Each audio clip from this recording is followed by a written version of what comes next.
আমরা কি আমেরিকার গোলাম, ভারতের গোলাম, রাশিয়ার গোলাম, চীনের গোলাম? আমরা কার গোলাম? মুসলমান এক আল্লাহর গোলাম। ঠিক কিনা বলেন? আসমান কার? কার? আসমান কে সৃষ্টি করেছেন? ডোনাল্ড ট্রাম্প, ওর 14 গোষ্ঠীর ক্ষমতা আছে? হ্যাঁ, চীনের প্রেসিডেন্টের কোনো ক্ষমতা আছে আসমান বানানোর? এই জমিনের মালিক, আসমানের মালিক, জমিনের মালিক।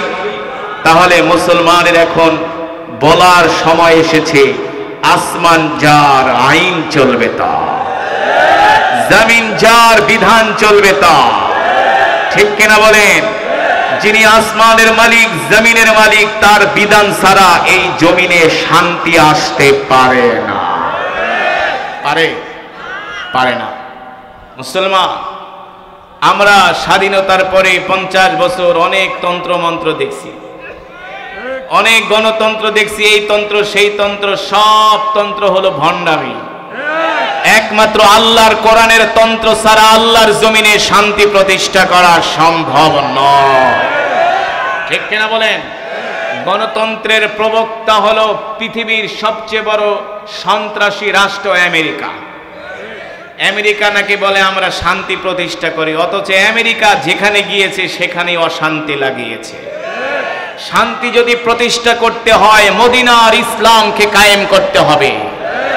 যেই কোরআন আল্লাহ তাআলা হেরা গুহায় বিশ্ব নবীর উপরে নাজিল করেছেন, যে কোরআনের তেলাওয়াত শুনলে পাথরের মতো হৃদয়টা মোমের মতো গলে যায়।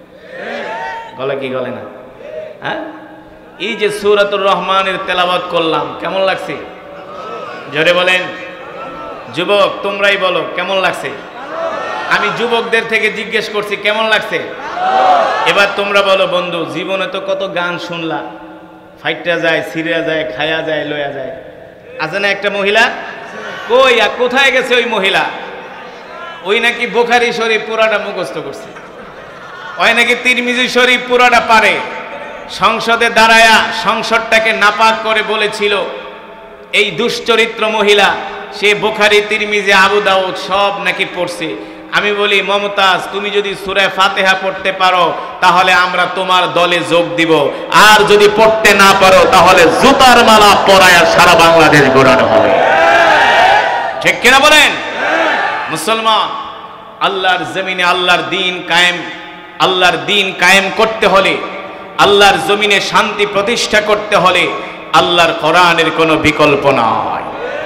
যেই কোরআন বিশ্ব নবীর উপর হেরা গুহায় নাজিল হয়েছে, সেই কোরআনের তেলাওয়াত শুনলে আজও পর্যন্ত কাফেররা কালেমা পড়ে মুসলমান হচ্ছে। ঠিক কিনা বলেন? যুবক তোমরা তো কত হিন্দি গান শোনো, বাংলা শোনো, তোমাদের গান কয় মিনিটের? কয় মিনিট? 4 থেকে 5 মিনিটের উপরে গেলে এইসব জ্ঞান জ্ঞানানি বন্ধ কর। আর এক গান যদি 2-3 বার বাজায়, পিঠা ভেঙে ফেলা মোবাইল। কথা বলে হ্যাঁ। আর আমি যে কোরআন আপনাদের সামনে তেলাওয়াত করলাম, আমি যে সূরাতুর রহমান পড়েছি, একজন হাফেজ না, একজন কারি না, 2 জন না, 10 জন না, 20 জন না, 50 জন না, 100 জন না, 1000 না, 1 লক্ষ না, 1 কোটি কারি সাহেবও যদি সূরাতুর রহমানের তেলাওয়াত করে, যতই পড়বে ততই কোরআনের মজা বাড়বে। এটা হলো কোরআনের মুজিজা, এটা হলো কোরআনের। ঠিক কিনা বলেন? এটাই কোরআন। কোরআন যত তেলাওয়াত করা হয় ততই কোরআনের মজা বেড়ে যায়। ঠিক কিনা বলেন? সুতরাং মুসলমান, এই কোরআনের জন্যই তো রাসূলের সাহাবীরা আল্লাহর জমিনে দিন কায়েমের জন্য তারা রক্ত দিয়েছিলেন। ঠিক কিনা বলেন? আজকে আমরা সেই মুসলমান, আল্লাহর কোরআন পড়ি না, আল্লাহর কোরআনের ধারে কাছেও আসি না। ঠিক না? এই যে রমজান মাসে মোটামুটি কিছু মানুষ 30টা রোজা রাখছিল, তাই না? টুইনা না, তাও মাগরিবের আজান দিতে দেরি, ইফতারের আজান দিতে দেরি, বিড়ি ধরাইতে দেরি নেই। প্রত্যেকটা চায়ের দোকানে মনে হয় যে একেবারে অ্যাটম বোমার ধোঁয়া ছাড়তেছে। পুরা রোজারা একবারে হাঁপায় গেছে, দোকানে জায়গায় তাড়াতাড়ি বিড়ি দে, পারলে 2 হাতে 2টা লইয়া টানে। আপনাদের এলাকায় আসেনি?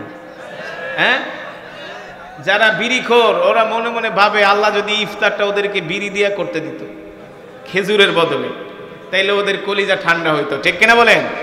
এমন বিড়িখোর আছে কি আছে না?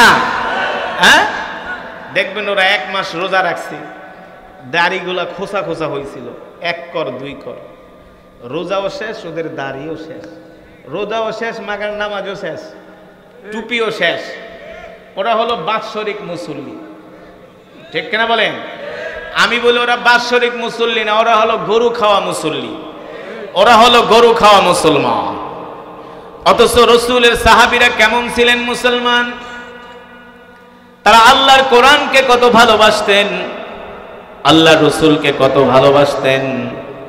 আল্লাহ তাআলা কোরআনুল কারীমের মধ্যে বলছেন, ওয়ামা আরসালনাকা ইল্লা রাহমাতাল লিল আলামিন। আল্লাহু আকবার বলেন। আল্লাহ রাব্বুল আলামিন বলেন, এ দুনিয়ার মানুষ, আমি আল্লাহ তোমাদের জন্য একজন নবী পাঠিয়েছি, যিনি কিনা তোমাদের জন্য রহমত, তোমাদের জন্য বরকত। আর এই নবী এমন নবী, এই নবীকে যদি তোমরা ভালো না বাসো তাহলে তোমরা আল্লাহ তাআলার রহমত পাবা না, আল্লাহ তাআলার ভালোবাসাও পাবা না। ঠিক কিনা বলেন? যদি আল্লাহ তাআলাকে পেতে হয়, যদি আল্লাহ তাআলার নৈকট্য অর্জন করতে হয়, মুসলমান আগে বিশ্ব নবীকে ভালোবাসতে হবে। কে বলছেন? জোরে বলেন, কে বলছেন? আল্লাহ তাআলা বলছেন, কুল ইন কুনতুম তুহিব্বুনাল্লাহ ফাত্তাবিউনি ইউহিব্বুকুমুল্লাহ ওয়া ইয়াগফির লাকুম যুনুবাকুম ওয়াল্লাহু গফুরুর রহিম। আল্লাহ রাব্বুল আলামিন বলেন, নবী আপনি বলে দেন, যদি তারা আল্লাহ তাআলাকে পেতে চায়, আল্লাহ তাআলার ভালোবাসা পেতে চায়, তাহলে তাদেরকে সর্বপ্রথম নবীকে ভালোবাসতে হবে। ঠিক কিনা বলেন? ও মুসলমান, আর নবীকে কেন ভালোবাসবেন না? আজকে যুবকরা বোঝে না, মুসলমান বোঝে না, বিশ্ব নবী আমাদের জন্য কত দয়ার নবী, মায়ার নবী। বিশ্ব নবী আমাদের কত দরদি নবী, নবী আমাদের জন্য কত দরদ, কত ভালোবাসা। উম্মতের প্রতি নবীর কত দরদ, কত ভালোবাসা, এটা অনেক মুসলমান বোঝে না। অথচ আল্লাহ রাব্বুল আলামিন কোরআনুল কারীমের অন্য আয়াতে বলছেন, লাকাদ জাআকুম রাসূলুম মিন আনফুসিকুম আজিজুন আলাইহি মা আনিতুম হারিসুন আলাইকুম বিল মুমিনিনা রাউফুর রহিম। আল্লাহু আকবার। আল্লাহ রাব্বুল আলামিন বলেন, এ দুনিয়ার মানুষ, আমি আল্লাহ তোমাদের মধ্য থেকে তোমাদের জন্য এমন একজন রাসূল পাঠিয়েছি, যেই রাসূল কিনা তার জীবনের চেয়েও তোমাদেরকে ভালোবাসে। সুবহানাল্লাহ বলেন। শুধু তার জীবনের চেয়েও তোমাদেরকে ভালোবাসে না, তার পরিবারের চেয়েও ভালোবাসে, তার সন্তানের চেয়েও ভালোবাসে, তার স্ত্রীর চেয়েও ভালোবাসে, তার চাচা আব্বাসের চেয়েও আল্লাহর নবী আমাদেরকে ভালোবাসে। ঠিক কিনা বলে? কিন্তু আমরা কি সেই নবীকে ভালোবাসি?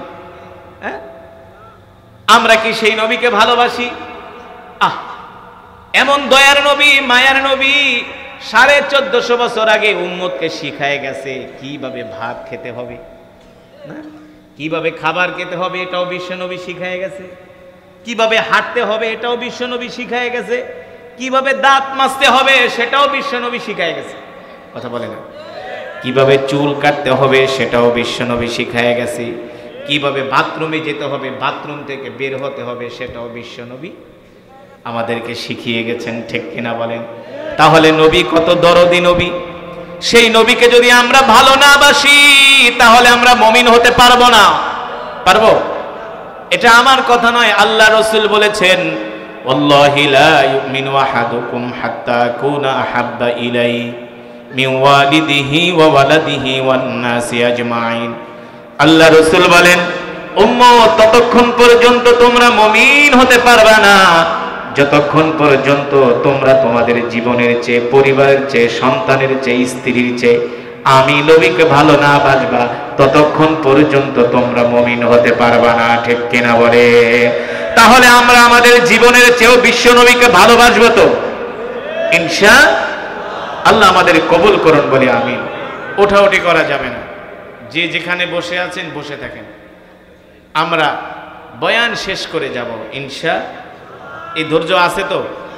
হ্যাঁ, মোনাজাত না দিয়ে চলে যাবেন? একজনও উঠাউঠি করবেন না। যদি আপনাদের ইমানের পাওয়ার থাকে, আর যদি শয়তানের ডাক দেয় আয় বাইরে দুইটা বিড়ি টান দেয়, তাইলে উঠা যায়। আর যদি বলেন যে না, কোরআনকে ভালোবাসি, আল্লাহ রসুলকে ভালোবাসি, ইসলামকে ভালোবাসি, তাহলে আমরা বয়ান শেষ না করে কোরআনের মজমা থেকে উঠব না। ইনশা রাজি আছেন? বয়ান শেষ না করে কে কে চলে যাবেন হাত ওঠান। মাশাআল্লাহ। ময়মনসিংহের মাটি ইসলামের উর্বর ঘাঁটি। ময়মনসিংহের মানুষগুলো, ময়মনশাহীর মানুষগুলো অনেক ধার্মিক, তারা ধর্মপরায়ণ, ঠিক কিনা বলেন? ময়মনসিংহের মানুষ তারা ইসলামকে ভালোবাসে। এর প্রমাণ হলো বাংলাদেশে সবচেয়ে বেশি ময়মনসিংহে আলেম বেশি। কি বেশি? এটা আপনাদের জন্য গর্বের বিষয় না? তাহলে আলেম যেই দেশে বেশি, ওই দেশে আলেমদেরকে সম্মান করতে হবে। একজন বক্তার ওয়াজ না শুনে যাওয়া যাবে না। কথা বলে রাজি আছেন? তাহলে আমরা মোনাজাত দিয়া কে কে বাড়িতে যাব? হাত উঠে আল্লাহ তাআলাকে দেখাই। হাত সোজা করেন, সোজা সোজা, মুনাফিকি করেন না, হাত সোজা করেন, ডাক দেন আল্লাহ। আরো জোরে বলুন আল্লাহ। আমাদের কবুল করে নেন, শেষ মোনাজাত দিয়া যাবার তৌফিক দেন। মাশাআল্লাহ। হাত নামান। দেখছেন আল্লাহ তাআলা আজকের ওয়েদার কত সুইটেবল ওয়েদার, না শীত না গরম। অথচ গাজীপুরে সারাদিন এসির ভিতরে ছিলাম, মারাত্মক গরম, রাত্রেও দেখছি গরম, সন্ধ্যার মাগরিবের পরে। কিন্তু এই এলাকায় ঢোকার পরে কত সুন্দর আবহাওয়া, ঠান্ডা নাতিশীতোষ্ণ আবহাওয়া। এই আবহাওয়ার ভিতরে যদি বৈশাখ কোরআনের বয়ান না শোনেন, আল্লাহ তাআলা ছাড়বে? হ্যাঁ? তাহলে আমরা বয়ান শেষ করে যাব ইনশা। এবার আসেন আল্লাহর বান্দারা, আমরা বিশ্ব নবীকে মুখে মুখে ভালোবাসি, কিন্তু যারা বিশ্ব নবীর সাহাবী ছিলেন তারা নবীকে মুখে মুখে ভালোবাসতেন না, জীবন দিয়ে ভালোবাসতেন। জীবন দিয়ে ভালোবাসতেন, পরিবারের চেয়েও ভালোবাসতেন, সন্তানের চেয়েও ভালোবাসতেন, নিজের ভালোবাসার চেয়েও, ভালোবাসার মানুষের চেয়েও বিশ্ব নবীকে ভালোবাসতেন। আল্লাহু আকবার। আল্লাহ তাআলা কোরআনে সে কথাই বলছেন, তোমরা তোমাদের নবীকে ভালোবাসো তাহলে আল্লাহ তাআলাকে পাবে, যদি নবীকে ভালো না বাসো আল্লাহ তাআলাকে পাবে না, আল্লাহ তাআলার রহমত পাবে না, আল্লাহ তাআলার ভালোবাসা পাবে না। রাসূলের একজন সাহাবী ছিল, রাসূলের একজন সাহাবী ছিল, সিরাতের কিতাবের মধ্যে আসছে, সিরাত ইবনে হিশামের মধ্যে আসছে, রাসূলের একজন সাহাবী, তার নাম হলো জুলাইবিব। নাম কি? রাসূলের একজন সাহাবী যার নাম হলো জুলাইবিব। এই জুলাইবিব এমন একজন ব্যক্তি ছিলেন, হুয়া ফাকিরুন জিদ্দান, তিনি ছিলেন অনেক গরিব মানুষ। কি মানুষ? গরিব মানুষ ছিলেন। শুধু গরিব না, হুয়া কবিহ, হুয়া কবিহুন কাসীর, তিনি ছিলেন একেবারে কুচকুচে কালো। কুচকুচে কালো। শুধু কালো না, তিনি ছিলেন একেবারে সাগীরুন, বেটে বেটে টাইপের মানুষ আছে না, একেবারে কালো, একেবারে গরিব, একেবারে খাটো, একেবারে কালো, একেবারে গরিব, একেবারে খাটো। এত ছোট মানুষ ছিলেন জুলাইবিব। কেমন গরিব ছিলেন? জুলাইবিবের যদি পানির পিপাসা লাগতো, গ্লাস দিয়া পানি খাওয়ার মতো একটা গ্লাস জুলাইবিবের ছিল না। পানির পিপাসা লাগলে কোনো কূপের কাছে যে হাতের তালুতে নিয়ে জুলাইবিব পানি পান করতেন, এত গরিব ছিলেন। জুলাইবিবের কোনো ঘর বাড়ি ছিল না। মসজিদে নববীর সিঁড়ির মধ্যে জুলাইবিব মাথার নিচে পাথর দিয়া ঘুমায় থাকতেন। জুলাইবিবের কোনো ঘর নাই, বাড়ি নাই, গরিব মানুষ, সব সময় আল্লাহর নবীর দরবারে পড়ে থাকতেন। দেখবেন গ্রামের মধ্যে এমন কিছু গরিব মানুষ আছে যাদের সাথে আলেম ওলামাদের সম্পর্ক ভালো আছে না? ইমাম সাহেবের কাছাকাছি থাকেন, ইমাম সাহেবের পাশাপাশি থাকেন, ইমাম সাহেবের খেদমত করেন, মসজিদের খেদমত করেন। টাকাওয়ালাদেরকে খুঁজে পাওয়া যায় না, কিন্তু গরিব মানুষদেরকে খুঁজে পাওয়া যায়। ঠিক কিনা বলেন? জুলাইবিব ছিলেন এমন একজন গরিব মানুষ। মসজিদে নববীর বারান্দায় পড়ে থাকতেন। জুলাইবিবের আল্লাহ নবী যদি তাকে কোনো খাবার দিত, জুলাইবিব খেতেন, অন্যথায় জুলাইবিব না খেয়ে থাকতেন। এমন একজন দরিদ্র মানুষ ছিলেন জুলাইবিব। আল্লাহ নবী যখন কোরআনের বয়ান করতেন, জুলাইবিব আল্লাহ রসুলের বয়ানের সামনের কাতারে বসতেন। সামনের কাতারে বসতেন, সামনের কাতারে। এই কারণে এই জমিনে কিছু ধনী মানুষ আছে, বড় লোক আছে, ওরা কোরআনের মজমায় আসে না, মসজিদে আসে না। বাদা আল ইসলাম গরিবান, ইসলাম এসেছে গরিবী হালতে, আবার ইসলাম বিদায় নিবে গরিবী হালতে। টাকা পয়সা ধন দৌলত ঐশ্বর্যের মধ্যে ইসলাম খুঁজে পাওয়া যায় না। ইসলাম হলো দারিদ্রতার মধ্যে, ঠিক কিনা বলেন? ইসলাম হলো অভাব অনটনের মধ্যে, কষ্টের মধ্যে, যন্ত্রণার মধ্যে, ঠিক কিনা বলেন? এই কারণে রসুলের সব সাহাবীরা, ম্যাক্সিমাম সাহাবীরাই অনেক কষ্ট করেছেন। খাবারে কষ্ট করেছেন, পোশাকে কষ্ট করেছেন, ঘর ছিল না, বাড়ি ছিল না, ঠিক কিনা বলেন? তারা পেলে খেতেন, না পেলে আল্লাহ তাআলার শুকর আদায় করতেন, ঠিক কিনা বলেন? এই জুলাইবিব এমন একজন রসুলের সাহাবী, গরিব মানুষ। মদিনার মানুষগুলো কেউ জুলাইবিবের দিকে তাকাতো না, কেউ জুলাইবিবের সাথে গরিব হওয়ার কারণে অনেকে কথাই বলতো না, অনেকে জুলাইবিবকে ডাকও দিত না। আছে না কিছু মানুষ গরিব মানুষ দেখলে নাক ছিটকায়, আছে না? গরিব মানুষের সাথে কথা বলে না, গরিব মানুষদেরকে দেখলে দূরে সরে থাকে। আর যদি অভাবী মানুষ হয়, এই জমিনের মধ্যে অভাবী মানুষকে কেউ পছন্দ। দেখবেন আপনারা পাঁচ ভাইয়ের ভিতরে যেই ভাই অর্থ বেশি, ওই ভাইকে সবাই ডাকে। আর যার মাল নাই, অর্থ নাই, তারে কেউ। অভাবী মানুষকে মানুষ বাঘের চেয়েও ভয় পায়। কথা কথা, এই কথাটা ভালো করে খেয়াল করেন, দামি কথা। অভাবী মানুষকে মানুষ বাঘের চেয়েও কেন ভয় পায়? এটা অভাবী, কোন সময় আবার কি চায় বসে, এই কারণে ভয়ে থাকে। হ্যাঁ, অভাবী মানুষ যদি কোনো অভাবী মানুষ, গরিব মানুষ বাড়িতে মেহমান এলে সালামটাও ঠিক মতো নেয় না, বয় ওইখানে। আর একটু টাকাওয়ালা আসলে একেবারে চেয়ার গামছা দিয়া মুইসা ঠুইসা কয় বাবা বয়, হ্যাঁ নাই না বাতাস করে, ডাব খাবি না শরবত খাবি। আর অভাবী কোনো আত্মীয় স্বজন আসলে কই বারান্দায় বয়, ভাত হইলে খাইস, ঠিক কিনা বলেন? অভাবী মানুষকে কেউ ভালোবাসে না, ঠিক কিনা বলেন? কিন্তু অভাবী মানুষকে ভালোবাসেন কি? আরো জোরে বলেন কে? যদি অভাবী মানুষ সে মুমিন হয়, কি হয়? যদি মুমিন হয়, আল্লাহর পেয়ারা বান্দা হয়, আল্লাহ তাআলা তাকে ভালোবাসেন। ঠিক জুলাইবিব এমন একজন গরিব মানুষ, হুয়া ফাকিরুন জিদ্দান, এত গরিব জুলাইবিব।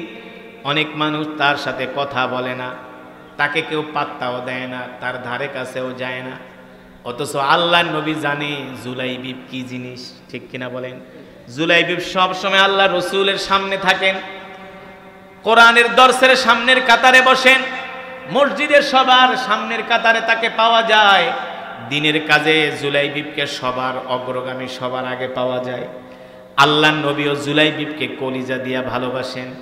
কিন্তু জুলাইবিবের বয়স হয়ে গেছে, বিয়ে করার সময় হয়ে গেছে। একে গরিব মানুষ, বয়স হয়ে গেছে, বয়স হলে লাভ কি? গরিব মানুষকে কেউ মেয়েও বিয়া দিতে চায় না, কথা কয় না? আজকালকে দেখবেন শুধু মেয়ে বিয়ে দিতে চাইলে একটা বিদেশি পোলা দেখিস, ইটালি থাকে, কই থাকে? ইটালি থাকে, আমেরিকা, অথবা সরকারি চাকরি করে, পুলিশের চাকরি, সেনাবাহিনীর চাকরি, একটা চাকরিজীবী পোলা দেখিস। হ্যাঁ, অথচ এলাকায় ভুরি ভুরি যুবক পোলা আছে, ধার্মিক, নামাজি, দাড়ি রাখছে, ওদেরকে পছন্দ করে না। কথা বলেন, সঠিক নাকি ব্যাঠিক? সঠিক নাকি ব্যাঠিক? দাড়ি রাখছে, 5 ওয়াক্ত নামাজ পড়ে, ফজরের নামাজ জামাতে পড়ে, সবার সামনের কাতারে, ওর কাছে মায়া বিয়া দিতে চায়। বিয়া দিব ওই যেটা হাফ প্যান্ট পরে ঘুরে, টাকা আছে, টাকা মাল আছে, কি আছে? অর্থ আছে, ওর কাছে মেয়ে বিয়ে দেওয়ার জন্য পাগল না? অথচ আল্লাহর নবী জুলাইবিবকে ডাক দিছে, তাআলাউ ইয়া জুলাইবিব, এদিকে আসো। এ জুলাইবিব, আতাজাওয়াজা ইয়া জুলাইবিব, জুলাইবিব রে, তোমার তো বয়স হয়ে গেছে, বিয়া করা দরকার, বিয়া ঠিক করবা কিনা? জুলাইবিব মনে মনে ভাবে, ভাতই খাইতে পাই না, ঘর নাই, বাড়ি নাই, এই গরিবের কাছে আবার কে মেয়ে বিয়ে দিবে? বুঝেন নাই?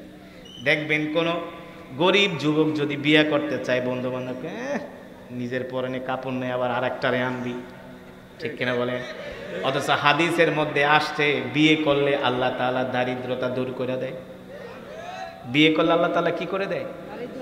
বিশ্বাস করেন না? হ্যাঁ, আল্লাহ রাসূল বলছেন বিয়ে করো, আল্লাহ তাআলা রিজিকের রাস্তাকে প্রশস্ত করে দিবেন। দেওয়ার মালিক কে? আল্লাহর নবী ডাক দিছে, তাআলাউ ইয়া জুলাইবি বাতাজাওয়াজা, ইয়া জুলাইবি বিয়ে ঠিয়া করবা কিনা? আল্লাহর নবী দ্বিতীয় দিন জুলাইবিবকে ডাক দিলেন। জুলাইবিব চুপ করে বসে আছে, কোনো কথা বলে না। জুলাইবিব জানে ঘর নাই, বাড়ি নাই, বিয়ে করে আইনা বউকে কোথায় রাখবে? একটা কাপড় কিনা দেওয়ার মতো পয়সাও জুলাইবিবের নাই। জুলাইবিবের গায়ে যে জামা, সিরা জামা, পরনে যেই কাপড়, সিরা কাপড়, পায়ে নাই স্যান্ডেল। জুলাইবিবের কাছে কে মেয়ে বিয়ে দিবে? কিন্তু বিয়ের প্রস্তাব দিতেছেন কে, কথা বলতেছেন কে? বিয়ের কথা আল্লাহর নবী রহমাতুল্লিল রহমাতুল্লিল। আল্লাহু আকবার। দয়ার নবী, মায়ার নবী আবার তৃতীয় দিন ডাক দিলেন, আতাজাওয়াজা ইয়া জুলাইবি, এ জুলাইবি বিয়া ঠিয়া করবা কিনা? এবার জুলাইবি মুস্কি হাসি দিয়া বলে, আল্লাহর নবী আনা ফাকিরুন জিদ্দান, আমি গরিব মানুষ, দরিদ্র মানুষ, আমার কাছে কে মেয়ে বিয়ে দিব গো আল্লাহর নবী? এই কথা বলে জুলাইবি চুপ করে আছে। আল্লাহর নবী ডাক দিয়া বলে, তোমার কি বিয়ে করতে মন চায় কিনা? জুলাইবি কথা বলে না, চুপ করে আছে। আর চুপ করে থাকাই হলো সম্মতির লক্ষণ।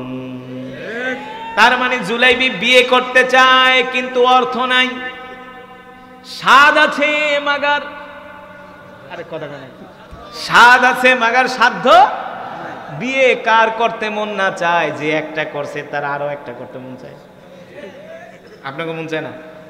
হ্যাঁ, ওই যে চায়, দেখছেন হাত উঠেছে, কিন্তু মায়ের ডরে মুখ খোলে না। এই বাংলাদেশে আল্লাহ রসুলের দুইটা সুন্নত সবচেয়ে মজলুম, এক হলো জিহাদ আর এক হলো বিয়া। ঠিক কিনা বলেন? আল্লাহ তাআলা বলছেন মাসনা ওয়া সুলাসা ওয়া রুবা, বিয়ে করো দুইটা, তিনটা, কয়টা বন্ধু? চারটা। কয়টা? মা বোনরা আপনারা আবার রাগ করেন না, আল্লাহর কোরআন বলছে, আমি কি বলবো? ঠিক কিনা বলেন? আল্লাহ নবী তার সাহাবীকে ডাক দিয়া বলছেন বিয়ে করো। সাহাবী চুপ করে আছে, কোনো কথা বলে না। দয়ার নবী বুঝতে পারছেন আমার সাহাবীর বিয়ে করতে মন চায় কিন্তু অর্থ নাই। এই কারণে জুলাইবিব কোনো কথা বলে না, চুপ করে আছে। আল্লাহর নবী ডাক দিছে, এদিকে আসো জুলাইবিব। জুলাইবিব গেছে আল্লাহর নবীর কাছে। শোনো শোনো, আমি বুঝতে পেরেছি তোমার বিয়ে করতে মন চায়, তুমি আমাকে বলছো না, কিন্তু শোনো জুলাইবিব, আমি তোমাকে একটা পত্র লিখে দিলাম। এই পত্র নিয়া মদিনার সবচেয়ে সুন্দরী কন্যা, আমি তার সাথে তোমার বিয়ের প্রস্তাব দিলাম। যাও যাও, এই পত্র নিয়া ওই কন্যার বাড়িতে যাও। যেই জায়গায় বিশ্ব নবী বিয়ের প্রস্তাব দিয়েছে ওই বিয়ে ভেঙে যাবার কোনো আশঙ্কা। আল্লাহর নবীর প্রস্তাব ফিরায় দেয়, এত বড় সাহস কারো হতে পারে? প্রস্তাব দিয়েছেন বিশ্ব নবী রহমাতুল্লিল। আল্লাহর নবী পত্র লিখে দিলেন, জুলাইবিব যাও যাও, এই পত্র নিয়ে আমার সাহাবী আবু আইয়ুব আনসারীর বাড়িতে যাও। জুলাইবিব আল্লাহর নবীর পত্র নিয়ে দৌড় মারলেন সাহাবী আবু আইয়ুব আনসারীর বাড়ির দিকে।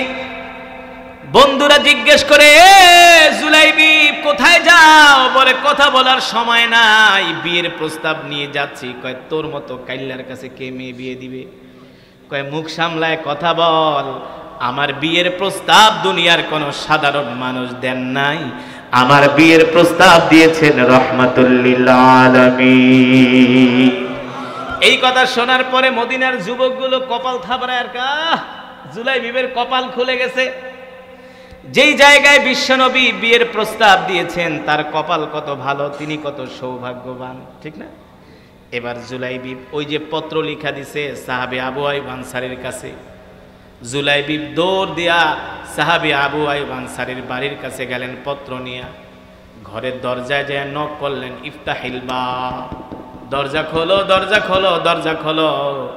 এবার ঘরের দরজা খুলে দেওয়া হলো। আবু আইয়ুব আনসারী দেখেন ঘরের সামনে একটা যুবক দাঁড়ানো, ব্ল্যাক গোল্ড। কি গোল্ড? ব্ল্যাক গোল্ড, ওই যে বলছিলাম কালো, খাটো, ছোট না, ব্ল্যাক গোল্ড, এত কালো কুৎসিরি।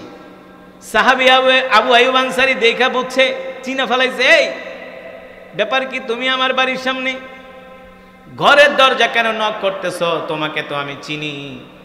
জুলাইবিব বলে, আমি যদি মুখে কিছু বলি আমার প্রস্তাব ডিনাই করবে, আমার প্রস্তাব প্রত্যাখ্যান করবে।